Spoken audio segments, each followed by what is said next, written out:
من الشیطان الرجیم بسم اللہ الرحمن الرحیم لقد کان لکم فی رسول اللہ اسوۃ حسنہ آمنت باللہ صدق اللہ و مولانا العظیم۔ طوطیان خوشنوا کہتی تھی نعت مصطفیٰ بلع العلا بکمالہ، قمریہ بالشوق میں ڈالے ہوئے سرتوق میں کہتی تھی اپنے ذوق میں کشفت دجا بجمالہ، اور بلبلیں بھی کو بکو لے لے کر ہر گل کی بو، اور کرتی تھی چرچسو بسو حسنت جمیع خصالہ۔ چڑیوں کی سن کے چہچے انسان بلا کیوں چپ رہے، لازم ہے اس سے کہ یوں کہے صلو علیہ وآلہ۔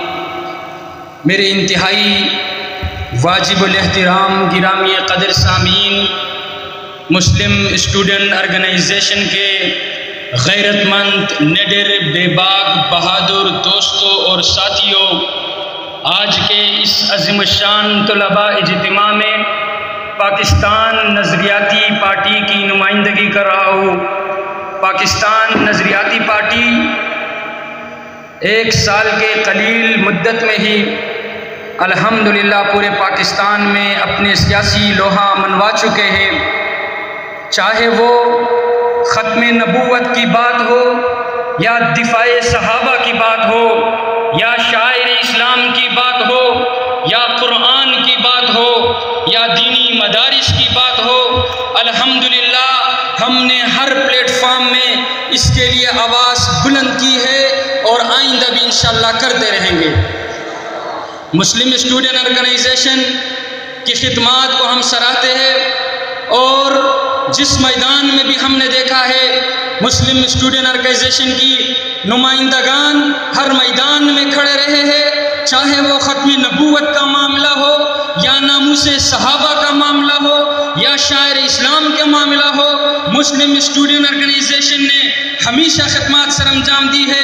ہم انہیں خراج تحسین پیش کرتے ہیں اور انہیں یقین دلاتے ہیں آئندہ کسی بھی مسئلے کے اوپر اگر آپ کو پاکستان نظریاتی پارٹی کی ضرورت پڑے گی تو ہمارے رابطہ کمیٹی کراچی ڈویژن کے صدر بھائی آصف علی صاحب اور ہمارے جنرل سیکرٹری عبدالوہاب خان نیازی صاحب بھی تشریف لا چکے ہیں۔ میں ان کے سامنے آپ کو یقین دلاتا ہوں انشاءاللہ آپ کے شانہ بشانہ کھڑے رہے گی۔ اور اسی کے ساتھ ساتھ ہم نے کراچی کے اندر نظریاتی اسٹوڈنٹ فیڈریشن کی بنیاد رکھی ہے، جس کے صدر صاحب جناب محمد سہیل صاحب کو بھی میں اپنے ساتھ لے کے آیا ہوں کہ مسلم اسٹوڈنٹ آرگنائزیشن ہمارے تمام طلباء تنظیموں کے لیے رول ماڈل ہے۔ اگر آپ نے کام کرنا ہے تو ان کی طرح کرنا ہے، کبھی جھکا نہیں ہے، کبھی بکا نہیں ہے۔ پاکستان کے ہر شعبے میں یہ اپنے بندوں کو بیچ رہے اور کام کر رہے ہیں۔ ہم بعد میں یہ گلہ کر رہے کہ کوئی مختلف اداروں میں روافظ نے قبضہ کر لیا ہے، قادیانیوں نے قبضہ کر لیا ہے، تو ہم اپنے بندے وہاں کیوں نہیں بٹھا رہے، ہم اپنے بندے تیار کیوں نہیں کر رہے؟ یہ کمزوری ہماری ہے، لیکن ایم ایس او نے اس کا ازالہ کر دیا ہے۔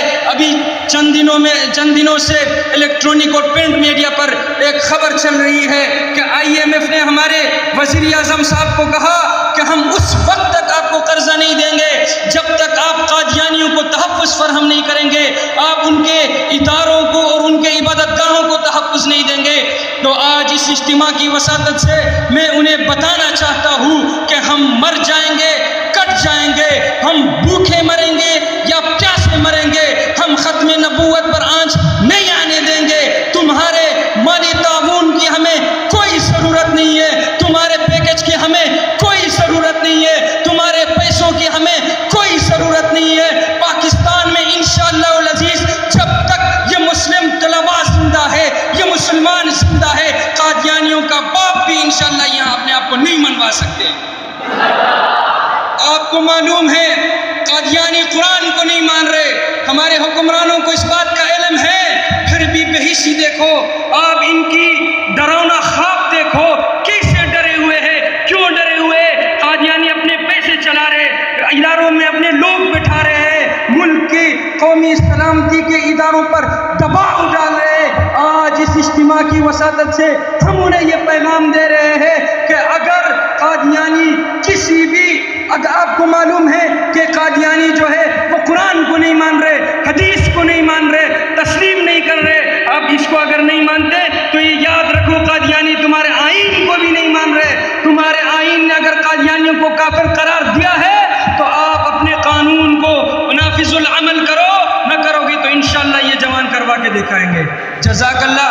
آخر میں MSO کا شکریہ ادا کرنا چاہوں گا کہ اس نے ہماری جماعت کو نمائندگی دی، اور میں آئندہ جناب احمد پیرزادہ صاحب، ہمارے عادل انصاری صاحب اور مولانا فضل ربی عثمانی صاحب، ان سے میں گزارش کروں گا کہ ہمارے بھی ایک مسلم اسٹوڈنٹ فیڈریشن کی ایک تنظیم ہے جس کا صدر صاحب آپ سے میں ملاقات کراؤں گا۔ آئندہ آپ جب کام کرو گے پھر انشاءاللہ اس کو بھی آپ ساتھ ملا کر چلیے۔ میں آپ سب کا شکریہ ادا کرتا ہوں۔ جزاک اللہ۔